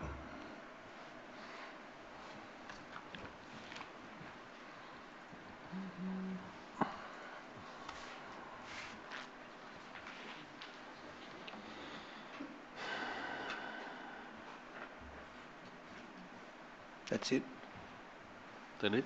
Yep. Very simple. So I have a mover and I have a seconder. Well, John's moved it. Yeah. And as I said, we have a mover and a seconder. Would you like to speak to it? I actually think this is... I support the idea, but I think I really oppose making policy on the run in a council meeting without discussing what it is we're actually trying to achieve. Now, I've heard what John said. This has only come to me this evening in a briefing session. Councillor Forsyth noted that he was going to make this statement and put up this motion. He already has put a seconder. We have a seconder. We haven't had time to discuss fully what it is we're going to achieve. If that sounds like a statement to me. It's not a motion whatsoever. So for mine, if we are going to say anything about climate change and what we're going to do, instead of making a statement that we're actually going to do something, we actually need to sit down and determine what it is we are actually going to do. Thank you, Councillor Rover, but I haven't let the proposer of the motion have a say just yet. So if I could just... I thought he had his say and put it in the motion. Yeah, do you want to speak to this, Councillor Forsyth? Can we let Councillor Knapstein reply to Councillor Roper, please? Yeah, sure. Councillor Knapstein. My understanding behind this was that it acknowledges climate change, and I think the point was well made that there's a lot of drive to have emergencies declared left, right and centre, which achieves nothing except to just heighten anxieties. What Mayor Janus responded to when this was brought up at the agriculture thing last week, that we do things, and in recognising that climate change is happening and taking those, I think it brings to the fore that we acknowledge that there is climate change and there are things to be done about it. The whole point of emergency is then taken off the table. That was the way I looked at it. Councillor Nicholas. I think this is definitely a step in the right direction. I actually would like the Alpine Shire to declare a climate emergency the way others are. It's a movement. It's a way of being counted, I guess. But we've had that discussion, and this is where we've got to. And I think that I agree that we're doing what we can in lots of ways, and we think it's so important that we are including trying to reduce our carbon footprint as a performance indicator for the CEO. And that Point of order, Mr. Mayor. This is ambush politics, realistically, at its basis level. You know, this is something that's been sprung on us tonight. I know I'm not a climate change denier. I agree we have to do something in the future, but I really do disagree with this ad hoc trying to pass a motion or a policy that's basically statement-based here now in general business. Now, if we want to research this and do some work on it and then present it to council in a logical manner, when everyone's had a bit of time to discuss what this actually is, I'm very up for that. Every time we have done something in general business or at the spur of the moment during a council meeting, it ends up being an absolute disaster. Thank you. I'll allow debate to go on and maybe make a suggestion that the matter could be laid on the table to a further time in order to seek more information for councillors, if the person making the motion would so agree.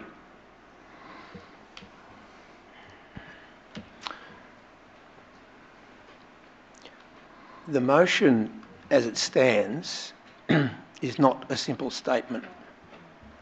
It actually does dictate to the council, the Shire, whichever terminology you wish to use, that they adopt initiatives that will help address the effects of climate change. So it is an action, it is not a statement. That's the first thing. The second thing is whether you look at it as a motion or as for noting, as a statement, that would still stand. It is not an ambush in general business. It is not a policy change in any way. It is simply a motion to say that going forward, we are conscious of adopting initiatives that will help address the effects of climate change. That is all. If the councillors vote this down, then I would, then it's passed. But if the discussion continues to have it laid on the table, I'm not quite sure what Councillor Roper would like from that. Is that then a discussion or a thing on, are we going to actually research climate change to see if it's actually happening, or are we going to research the initiatives that are going to help to address it? I'm not quite sure where that would lead to. As it stands, it's very open-ended at the moment, so it's not a total directive, but it is a recognition of something going forward. Thank you, Councillor Forsyth. Councillor Pearce, you have something to add? Yeah, I'm just thinking about the panel and how it was formed, and giving. Hang on. We're still on this. Oh, sorry for this. No, I thought we were. Sorry. I'm geared for the next bit. Right. See you in a minute. Right. Okay. Where are we up to? Councillor Roper again. I would like to change the motion to that we will consider this at a later date, at the next council meeting. Happy to have conversations around, happy to hear further what it is that Councillor Forsyth wants to do. As again, I am really, my main concern about this is passing motions on the run. In the past, they have bitten council severely, and I have a dreaded fear of passing motions on the run. Quite prepared to come back with this at the next council meeting. Thank you. So we could lay this proposed motion on the table to the next council meeting in November.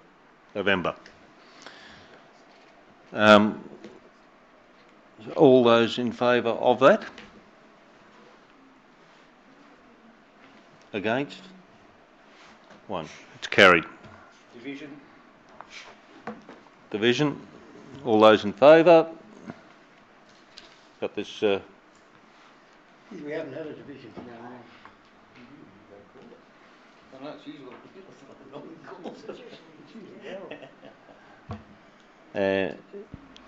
Here we go. Accountability. You're going to ask for those against? Yeah. Against? Councillor Nicholas. Okay. Good. I think it's really great that we've started that conversation in council, and in actual fact, CEO and I are going to Melbourne tomorrow to meet Minister Ambrosio in relation to waste management issues. So that's all part of this whole discussion.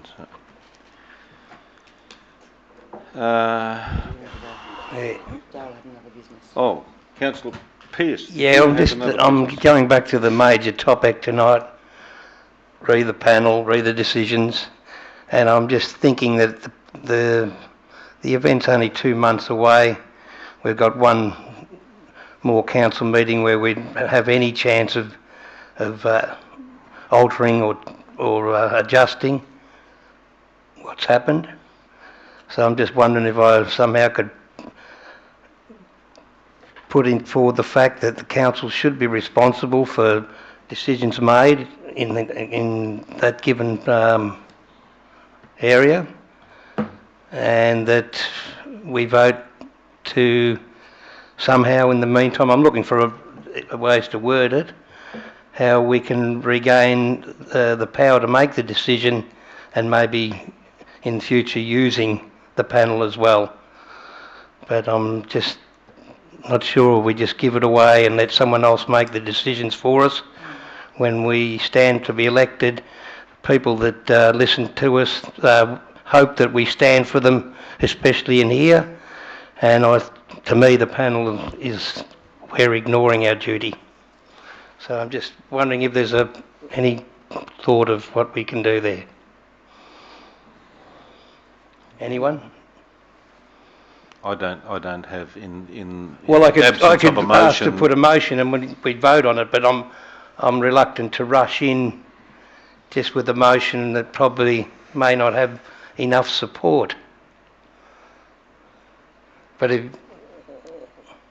I'm thinking of a motion that we overrule the ground that we're allowing this panel to make decisions on our behalf, and that we can be in a position where we overturn that and go ahead with this year's and look forward to adjusting it down the track. What are you saying, Pete? Just a moment. Just hang by there. I'm just getting some advice from the CEO. I'll take advice too.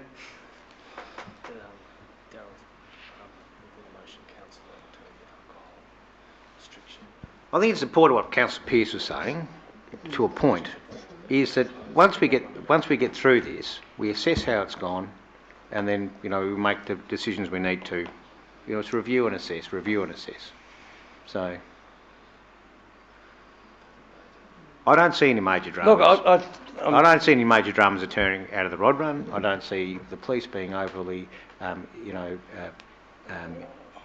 I did hear a hint earlier in the evening that we could be subjected to changing what's closed and what's not. One Island Street was mentioned earlier, so I'm looking for some form of compromise that gives us all some more breathing space. Whether that's here now, I don't think it's going to get up. I've got a gut feel.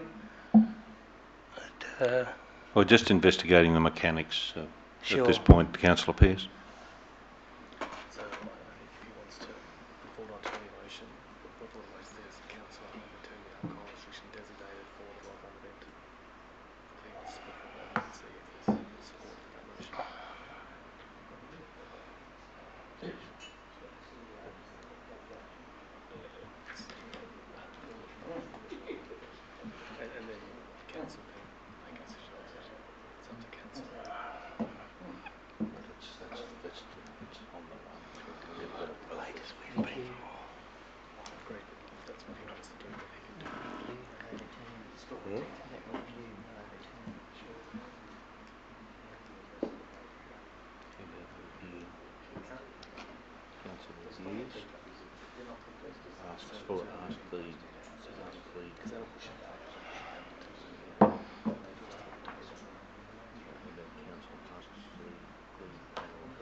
Reviews the extent.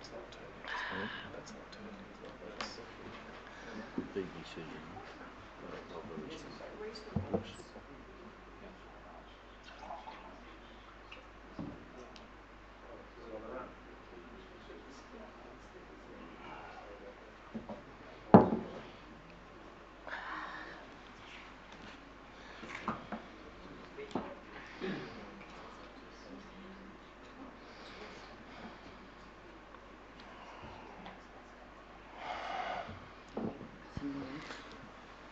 Councillor Pearce, just having a very quick wordsmith here. Do you want me to come up there, or you're going to? I'll tell you here. It's, council overturns the alcohol restrictions designated for the Rod Run event. I'm mainly because of the short time that's left, and if I wanted to word it differently until we made a better decision following the event, because of when you heard tonight, a lot of people have had bookings, people cancelling their bookings, etc. Those things, and the fact that I think the process was done the wrong way around.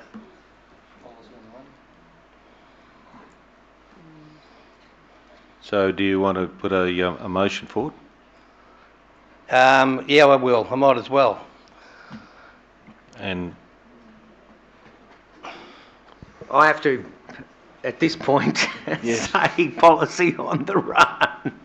And well, it's already been on the run as far as I'm concerned. Correct, Darryl. Correct. The time is this. The document. The problem we have here, if I can put some words around it, is that we had a public places policy that went out, a bylaw that discussed this, that went out. We had plenty of discussion on the previous council meeting, and when we put it out for public consultation with plenty of notice about what it actually said, we came back to a council meeting. There was conversation about making some parts of it, changing what it said and all the rest of it, and we actually ended up with a document that we currently have now, which is the current bylaw, which actually says that the CEO is the person that actually determines, from the process, whether it actually what actually is to happen. Okay, so we've managed to get ourselves in a matter of months to a position now where we've had a gallery of 22 or 24 people, of which all bar a couple, I think, were here basically for that reason, and we've also had Kitty, who spoke for the rest of the community about what their thoughts are from her conversations with the rest of the community in Bright. I've taken a few phone calls from people concerned about what this actually means as well too, and I honestly think now, we've gone past the point of no return for this year. This council's made up its mind what it's going to do, and if we change our mind now on what we think we were going to do and all the good work that's been gone into to now, we actually don't know what will have happened if we don't go ahead with what we're planning to do. So we've gone ahead with the best judgment that we thought that we had with this, the best decision making that we thought that we had. Are there some issues with that decision making? I think there's some learnings from some of the things that have come out tonight as far as consultation is concerned, and consultation is something that we're striving as a council to get better at, and we're still not fantastic at it. Well, this isn't good, this one. Doesn't show that. I just think it's been rushed from the start. I only found out about it via the Facebook that we were the decision that was made. It's just okay. Is there room for a compromise on where it happens, and can we slightly change some of that? Is that still open? Well, I suppose the way to test that, my fellow councillor, is that you put a motion up and then we have a vote on it, which I would discourage you from doing because it's policy on the run. Well, it's policies on the run on policies on the run, and I could put the motion forward, but I expect it'll fail. But I'm putting back again to the. Can I ask the CEO? And there was some talk earlier tonight when we started mentioning, does it only apply to Ireland Street or blah blah blah or something like this? Is there room for negotiation there to change the actual area? Mr. Mayor, if I may answer that. Yes, so Mr. CEO. As said tonight, the Rod Run Committee put forward a risk assessment which proposed a alcohol restriction in Ireland Street. The risk assessment panel considered that, and in their view, that was insufficient to address the risk. So they put forward the alcohol restriction over in the Bright Township, and having not been in that panel, I can't comment around the deliberations around that, but they've considered that, and they determined the Bright Township was the appropriate way to address that risk. Mr. Jeremy, do you have any further comment? Thank you, Mr. CEO. That's essentially how it panned out. Yeah. So the committee considered the risks that were presented, what the potential outcomes were. They considered the risk assessment put forward by the Rod Run committee, and as Charlie noted there, they assessed that the limited ban within Ireland Street was insufficient. I'm hearing you, but do I think that's enough? Do I agree with that? Probably no. I go back to the decision where, not to the thought that we used to make those decisions, and sometimes in consultation with a panel or a committee or something like that, where on this occasion it's just happened out here without really any knowledge of what was happening in the offices here with the new panel, etc. Can I just ask a question? This process was started how long ago? At a briefing session in March this year was the first time this topic was raised, and it has come up on a number of occasions since.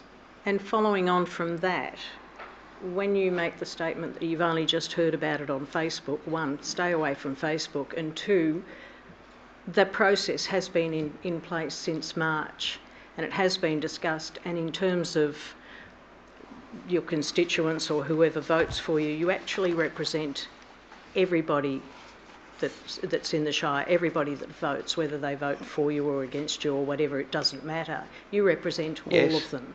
So there was one point of view put very strongly and eloquently here tonight. There are others out in the community as well that strongly support the direction we're taking on this, and they need to be, well, acknowledged as well. And so that's where I sort of base my decisions on that. And we shouldn't, there was an implicit threat that there would be people turning up that wouldn't be happy or they'll drink with anger. Then these are people with problems, and if they choose but there not wasn't. to, They didn't come. No. But it was implied by one of the statements made by the event expert. I forget his name. It doesn't matter. But the point was raised that there might be people angry. Well, that's an implicit threat, and it's silly. Well, they weren't angry. No, these weren't. These were well represented, but there was, and it drifts off into nowhere. I think we're following the process correctly, and I'm okay with it.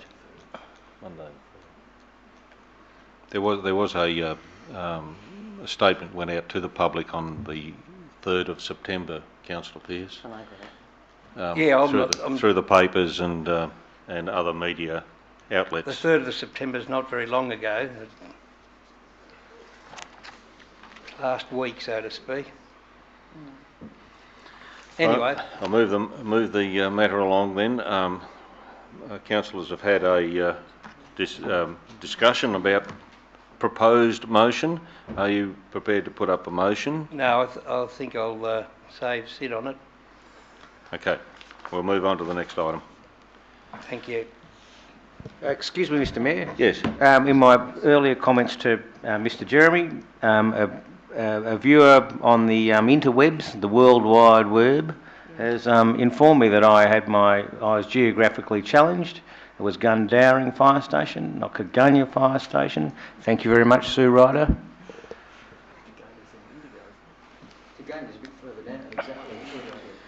Thank you.